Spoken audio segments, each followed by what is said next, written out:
자, 어이지 앵커 그리고 우성문 기자 두 분 전해주시죠. 네, 글로벌 마감 시황 전해드리겠습니다. 앞서 들으신 대로 뉴욕 증시는 3대 지수 모두 추가적인 하락세를 이어갔습니다. 미국의 금리 인상, 통화 정책에 대한 정상화에 대한 우려감이 여전히 낮게 깔려있는 가운데 이날 장에서는 옐런 의장의 연설을 앞두고서 경계감 부각되는 모습이었고요. 캐터필러, 자본재 섹터가 큰 폭으로 하락했다는 점도 지수의 하락 요인으로 작용했습니다. 마감가 확인해 보시죠. 다우지수가 0.48% 하락 구간에서 거래를 마쳤습니다. 나스닥 지수가 0.4% 가깝게 밀렸고 S&P 500 지수도 0.3%의 하락 구간에서 거래를 마감지었습니다. 3대 지수 가운데 다우지수부터 하루 동안의 양상을 좀 점검해 보도록 하겠습니다. 장 초반부터 개파락하면서 출발하는 모습이었었는데요. 오전장에 특히나 낙폭을 좀 키운 모습들이 부각이 되고 있습니다. 이날 발표됐었던 지표들은 대체로 긍정적인 모습을 띄었습니다. 특히나 주택 지표가 좋았었는데요. 8월 신규 주택이 7년 만에 최고치를 기록하면서 예상을 상회했다는 점, 통화 정책에 대한 불확실성을 다시금 키워줬던 부분이 되기도 했습니다. 이와 더불어서 고용 지표는 신규 실업수당 청구 건수가 전주 대비 늘어나긴 했지만 예상을 하회한 부분, 그리고 또 이와 더불어서 6개월 내내 또 30만 건을 밑두고 있는 부분에 대해서 고용시장 회복세는 여전히 견고하다는 평가도 이어졌습니다. 내구재 주문은 다소 예상을 하회한 결과를 보여주기도 했었는데요. 이 부분에 대해서보다 지표가 좀 긍정적으로 대체적으로 나왔다는 부분에 시장은 조금 더 주목을 하는 모습이었습니다. 자, 이런 가운데 장 마감 후에 열렸던 옐런 의장의 연설을 앞두고서 통화정책 정상화에 대한 불확실성이 다시금 커진 부분이 지수의 악재로 반영되는 모습이었습니다. 장 마감 후 앞서 들으셨겠지만요. 현재죠. 매사추세츠 에머스 대학에서 옐런 의장이 미국의 인플레이션 동향과 함께 통화정책 정상화에 대한 연설을 가졌습니다. 올해 연내에 금리 인상을 단행하겠다는 입장을 재차 밝힌 것으로 알려지고 있습니다. 이 소식에 따라서 달러는 다시금 재차 강세로 돌아섰다는 점도 확인을 해주셔야겠습니다. 이와 함께 지수의 악재로 또 한 번 작용을 했던 건 캐터필러의 하락이었습니다. 6% 가깝게 6% 이상 하락하게 되면서 지수를 끌어내렸습니다. 장 후반 들어서는 조금 더 낙폭을 줄인 구간에서 거래를 마쳤는데요. 유가가 상승하게 되면서 에너지 섹터들이 장 막판 직전에 조금 더 상승폭을 키웠습니다. 0.48% 내리면서 다우지수는 16,200선에서 거래를 마감지었습니다. 대형주 중심 S&P 500 지수 보겠습니다. 대형주들 이날도 상품 시장에 대한 우려감이 지속되면서 자본재 섹터가 하락을 이어간 모습이었었고요. 이와 함께 바이오 헬스케어 섹터가 전날 반등에 나섰었는데 이날 장에서 재차 반락하게 되면서 지수를 끌어내렸습니다. 반면에 앞서 말씀드렸다시피 유가 상승에 따라서 에너지 섹터들이 장 후반에 힘을 내어주면서 지수를 장 후반 끌어올린 요인이 되기도 했습니다. S&P 500 지수는 0.34% 오르면서 1932포인트 선의 종가로 거래를 마감지었습니다. 나스닥 지수까지 확인해 보겠습니다. 바이오테크 인덱스가 이날 장에서 2%가량 밀렸습니다. 특히나 장 초반에 낙폭이 컸었는데요. 나스닥 지수가 이에 동조하는 모습을 나타내면서 장중 저점 4,700선이 무너지기도 했습니다. 다만 후반대에 들어서 특히나 이날 모멘텀 주식들이 상당히 좋았었는데요. 넷플릭스와 페이스북 등이 장 후반 들어서 상승폭을 좀 더 키웠다는 점, 지수의 낙폭을 줄인 요인이 되기도 했습니다. 0.38% 내리면서 4,734포인트 선 나스닥 종가입니다. 3대 지수가 추가적인 하락을 이어갔습니다. 다시금 금리 인상에 대한 우려감이 재부각되고 있고요. 이 몇몇 종목들, 특히나 자본재 섹터의 우려감도 키운 모습이었습니다. 자세한 내용들 외신 통해 들어보겠습니다. 우성문 기자 살펴주시죠. 네, 뉴욕 증시에 영향 미쳤던 소식들 외신 통해 함께 살펴보겠습니다. 앞서 들으신 대로 이날 자넷 옐런 연준 의장의 이 연설을 앞두고 관망세가 짙어지는 모습이었는데요. 특히 이날 발표됐던 경제 지표들은 엇갈린 모습을 나타냈습니다. 먼저 미국의 GDP 산정에 영향을 미치는 내구재 주문은 3개월 만에 감소세로 전환한 것으로 확인이 됐는데요. 이 소식 USA Today 통해 자세히 살펴보겠습니다. Durable goods orders dropped 2% in August. 현지 시간으로 어제 USA Today에 따르면 이 미국 상무부는 8월 미국 내무재 주문이 전달보다 2% 하락했다고 밝혔습니다. 이 3개월 만에 하락세로 전환을 한 것인데요. 특히 이 방위산업과 항공 부분을 제외한 핵심 자본재 역시 2.1% 증가해서 0.2% 하락으로 전환한 것으로 확인이 됐습니다. 또한 세부 항목들 모두 좋지가 못했는데요. 이 항공기 주문은 5.9% 줄어들었고 자동차 주문 역시 1.6% 줄었습니다. 이에 대해서 USA Today는 올해 들어 달러 강세와 중국 경제 둔화에 대한 수요 감소로 인해서 제조업 경기가 좋지 않다고 설명했습니다. 어제 발표됐던 9월 마르키트 제조업 구매관리자 지수 역시 2년 내 최저치를 기록했는데요. 특히 내구재 주문 같은 경우에는 GDP 산정에 중요한 영향을 미치는 만큼 내구재 부진으로 인해서 3분기 미국 경제 성장을 하향 조정하는 전문가들이 늘어나고 있습니다. USA 투데이는 3분기 미국의 GDP는 3%를 기록했던 2분기와는 달리 2.5% 수준에 머물 것이라고 전망했습니다. 네, 다음은 고용 관련 지표 살펴보겠습니다. 이날 발표됐던 지난주 신규 실업 수당 청구 건수는 전주보다 늘어나긴 했지만 여전히 양호한 수준을 기록한 것으로 확인이 됐는데요. 월스트리트 저널 톡의 자세한 소식 함께 살펴보겠습니다. US jobless claims up by 3,000 last week.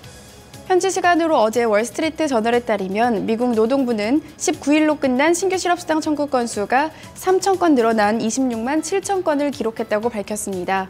전주보다 늘어나긴 했지만 전문가 예상보다는 양호한 결과가 나온 것인데요. 또한 이 4주 평균 이동 건수 역시 750건 하락한 27만 1,750건을 기록한 것으로 확인이 되면서 이 미국의 고용시장은 양호한 흐름을 이어가고 있는 것으로 확인이 됐습니다. 다만 노동부는 이번 지표에 대해서 이 특별한 계절적인 요인은 작용하지 않았지만 전문가들은 이 노동절이 예년보다 늦어져서 변동성이 약간 커졌을 수 있다고 지적을 했습니다. 월스트리트 저널은 이 청구 건수가 늘어나긴 했지만 여전히 역사적인 기준에서는 낮다고 평가를 했는데요. 이날 연설을 가진 옐런 의장 역시 이 고용시장이 완전 고용에 가까워졌다고 긍정적으로 평가했습니다. 특히 이 청구 건수가 6개월 이상 30만 건 이하를 밑도는 점이 긍정적으로 해석되고 있는데요. 로라 로즈너 BNP 파리바 이코노미스트는 고용시장은 대체로 양호한 수준을 이어가는 중이라고 평가했습니다. 뉴욕 증시에 영향 미쳤던 소식들 외신 통해 함께 살펴봤습니다. 네, 자 이렇게 지수별 흐름과 또 증시에 영향을 미쳤던 외신 소식들 함께 알아봤습니다. 그러면 지수 내 구성 종목들 개별 종목 마감 상황은 어땠는지 좀 자세히 알아보도록 하고요. 그에 따른 또 종목별 외신 소식들 함께 알아보도록 하죠. 다시 시황센터로 넘어갑니다. 어이즈 앵커 우성문 기자 계속해서 전해주시죠. 다우지수 구성하고 있는 30개 구성 종목 양상부터 보겠습니다. 13개 종목 상승했지만 17개 종목이 하락했고요. 낙폭도 컸습니다. 가장 크게 내린 쪽은 바로 캐터필러였습니다. 이와 더불어서 유나이티드 헬스그룹도 큰 폭으로 밀리는 모습이었었고요. 이 제조업체인 보잉사도 1% 넘는 하락이었습니다. 반면에 프록터앤갬블 그리고 에너지 섹터들이 시장 대비 선전했습니다. 하락률 상위 종목입니다. 캐터필러 앞서 계속해서 말씀드린 대로 이달 6% 이상 밀리면서 다우지수를 끌어내린 요인 중에 하나가 됐습니다. 이와 함께 유나이티드 헬스그룹과 보잉사, 이와 더불어서 금융주도 좀 부진한 모습이었는데요. 골드만삭스 그룹까지 1% 이상의 하락세를 이어갔습니다. 반면 프록터앤갬블이 이날 장에서 강하게 올라섰고요. 1% 넘는 상승권에서 거래 마감 지었습니다. 에너지 섹터인 쉐브론 텍사코 그리고 엑손모빌이 함께 올랐고요. 1%, 0.6% 각각 상승했습니다. 애플 이틀째 상승세를 이어갔습니다. S&P 500 섹터 내 업종별 흐름 보겠습니다. 업종별 희비가 전날에 이어서 다소 엇갈린 양상이었는데요.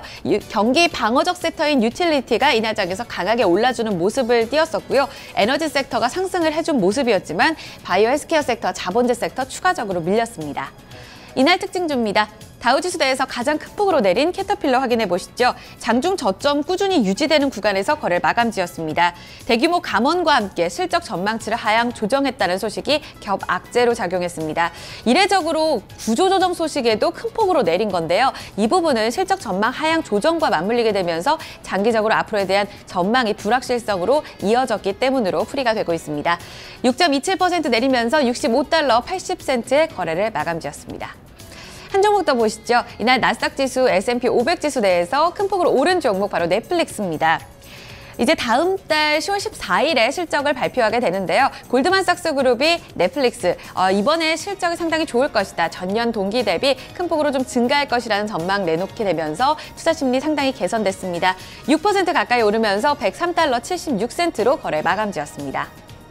네, 그 밖에 증권사 보고서 효과를 받으면서 이날 장에서의 등락도 엇갈린 모습들도 나타났는데요. 자세한 내용들 외신 통해 들어보겠습니다. 우성문 기자. 네, 종목 주요 소식 외신 통해 함께 살펴보겠습니다. 이날 다우지수 구성 종목인 캐터필러의 주가가 큰 폭으로 내리면서 전반적인 증시 분위기를 악화시켰는데요. 특히 매출 전망이 하향 조정된 데 이어 구조조정까지 함께 발표가 됐습니다. 로이터 통신 통해 자세한 소식 함께 살펴보시죠.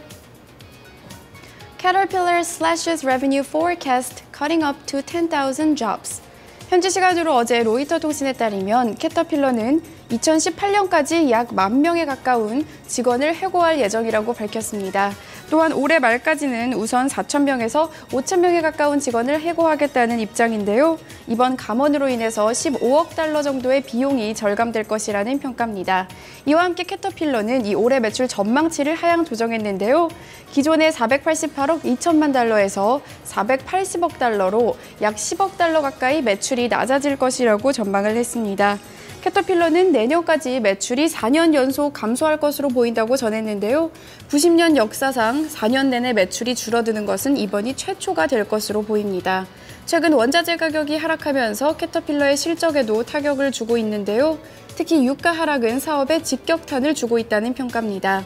더그 오버헬먼 캐터필러 회장은 현재 광업산업과 에너지산업이 어려운 여건에 직면하고 있다면서 과감한 조치를 취하기로 했다라고 전했습니다.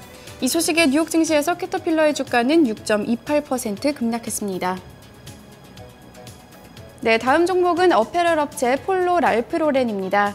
이날 시티그룹의 이 투자 의견 상향 소식이 전해졌는데요. 그동안 부진한 흐름을 이어갔던 주가는 이날 1% 넘는 상승폭을 나타냈습니다. 더 스트리트 톡의 자세한 소식 함께 살펴보시죠. Ralph Lauren stock gets ratings upgrade at Citigroup. 현지 시간으로 어제 더 스트리트에 따르면 시티그룹은 랄프 로렌에 대한 투자 의견을 기존의 중립에서 매수로 상향 조정을 했습니다. 이에 대해서 시티그룹 애널리스트들은 이 랄프 로렌의 주가가 바닥에 근접했다라는 평가를 내렸는데요. 실제로 랄프 로렌의 주가는 올해 들어서만 40% 급락하는 모습을 보였습니다. 이 미국 내 경쟁이 심화되고 있는 가운데 달러 강세로 인해서 해외 매출도 줄어들고 있기 때문인데요.